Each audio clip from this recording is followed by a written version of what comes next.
ছাত্ৰ-ছাত্ৰীসকল, আজি মই তোমালোকৰ পাঠ্যপুথিৰ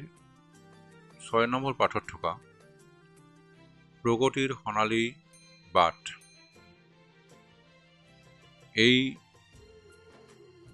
পাঠটিৰ বিষয়ে তোমালোকৰ লগত আলোচনা হ'ম। এই প্ৰগতিৰ সোণালী বাট এই পাঠটিত প্ৰধানকৈ স্বাৱলম্বনৰ বিষয়ে ইয়াত কথা কোৱা হৈছে আৰু এই স্বাৱলম্বনৰ বিষয়ে প্ৰাক স্বাধীনতা কালতে মহাত্মা গান্ধীয়ে স্বাৱলম্বনৰ বিষয়ে সমগ্ৰ ভাৰতবাসীক আহ্বান জনাইছিল। নিজে সূতা কাটি যঁতৰত সেই সূতাৰে কাপোৰ পিন্ধি ল'বলৈ তেওঁ আহ্বান জনাইছিল আৰু সেই আহ্বানৰ প্ৰতি সঁহাৰি জনাই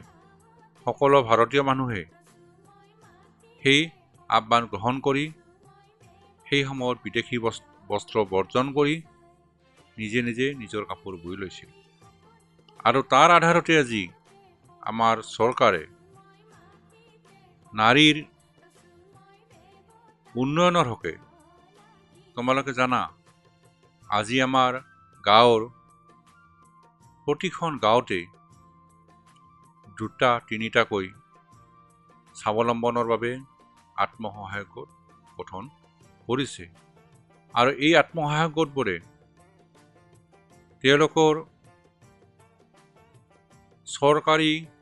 অৰ্থ সাহায্যত তেওঁলোকৰ নিজে কিছুমান অকল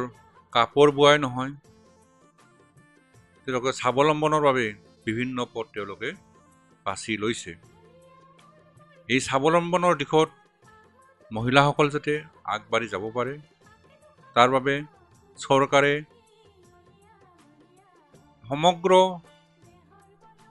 দেশৰ আত্মসহায়ক গোটসমূহলৈ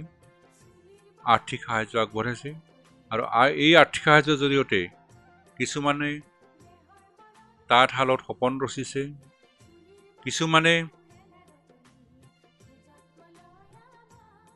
বিভিন্ন ফাৰ্ম যেনেকৈ গো পালন, গাহৰি পালন, ছাগলী পালন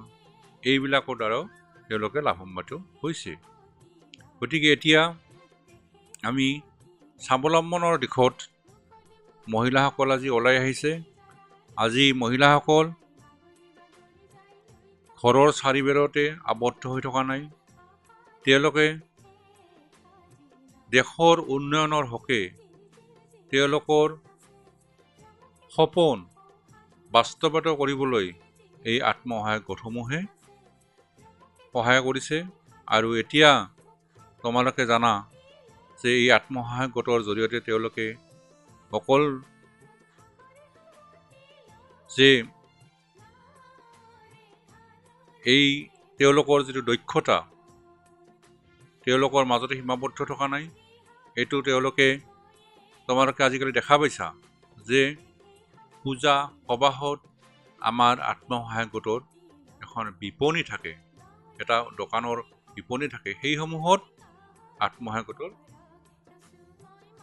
বস্তুসমূহ তেওঁলোকে প্ৰদৰ্শন কৰে আৰু বিক্ৰী কৰে আৰু সুলভ মূল্যত বিক্ৰী কৰে আৰু সেইকাৰণে তেওঁলোকৰ চাহিদাটো আছে। গতিকে মই আত্মসহায়ক গোটৰ বিষয়ে আজি তোমালোকক ইমানতে সমাপ্ত কৰিলোঁ আৰু তোমালোকে চাই আহিবা আৰু কিবা কথা নজনা বা বুজাকৈ থাকিলে আকৌ পাছত আমি আলোচনা হ'ম। এইখিনিতে আজি সমাপ্ত কৰিলোঁ।